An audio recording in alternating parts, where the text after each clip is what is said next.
केंद्र सरकार द्वारा किसानों पर थोपी गई सीपीएस पद्धति के विरोध में मंगलवार को सैकड़ों पीड़ित किसानों ने प्रदेश कांग्रेस महामंत्री श्यामलाल जोगचंद की अगुवाई में हल्ला बोल रैली निकालकर नारकोटिक्स कार्यालय का घेराव किया है और बाद में वित्त मंत्री के नाम डीएनसी को ज्ञापन सौंपा और वहीं सांसद सुधीर गुप्ता का पुतला फूंका गया है। आपको बता दें, सुबह 11 से शाम 6 बजे तक किसानों का प्रदर्शन जारी रहा।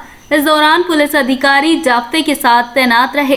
जानकारी के अनुसार केंद्र सरकार द्वारा अफीम किसानों पर जबरन सीपीएस पद्धति थोपी जा रही है, जिससे किसान अफीम के डोडे से अफीम नहीं निकाल पाएगा। डोडे सीधे नारकोटिक्स विभाग के पास जाएंगे, जिससे किसानों को आर्थिक नुकसान पहुंचेगा।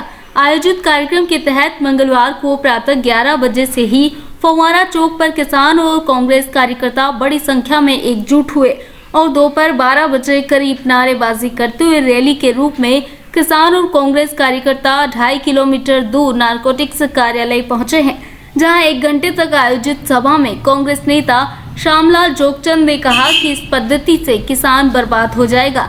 किसानों पर सरकार और नारकोटिक्स विभाग प्रयोग कर रहा है। किसान प्रयोग करने के लिए नहीं है, अफीम को समाप्त करने के लिए इस पद्धति को लाया जा रहा है। उमराव सिंह गुर्जर ने कहा कि किसानों की समस्याओं के निराकरण को लेकर लगातार संघर्ष जारी रहेगा। इस अवसर पर बड़ी संख्या में किसान और कांग्रेस जन उपस्थित रहे। 2 घंटे धरने के बाद करीब नारकोटिक्स अधिकारी के गेट पर किसानों ने 2 घंटे तक नारेबाजी कर घेराव किया है। बाद में किसान नेता श्यामलाल जोगचंद सहित 5 किसान नेता नारकोटिक्स उपायुक्त से मिलने कार्यालय में पहुंचे, जहां नारकोटिक्स उपायुक्त ने किसान नेताओं से कहा कि वे आपकी बात को वरिष्ठ अधिकारियों तक पहुंचा सकते हैं, फैसला लेना मेरे हाथ में नहीं है। करीब 1 घंटे तक किसान नेताओं ने नारकोटिक्स उपायुक्त से चर्चा की, जहां नारकोटिक्स अधिकारियों पर भ्रष्टाचार का आरोप लगाने के दौरान नारकोटिक्स अधिकारियों और किसान नेताओं के बीच बहस भी हुई। डीएन ने जब यह कहा कि सीपीएस पद्धति अफीम किसानों पर प्रयोग है, तो किसान नेता आक्रोशित हो गए। किसानों ने कहा कि अफीम किसान क्या प्रयोग के लिए बना है।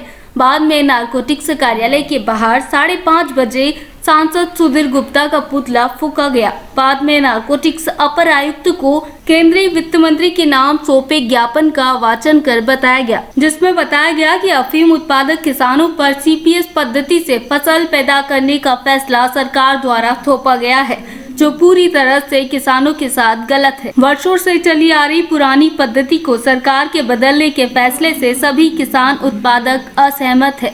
इस पद्धति को बंद किया जाना चाहिए और इस पद्धति से खेती करने से पोस्ता दाना की मात्रा प्रति आरी कम होगी, जो कि इस फसल से आय का मुख्य स्रोत है।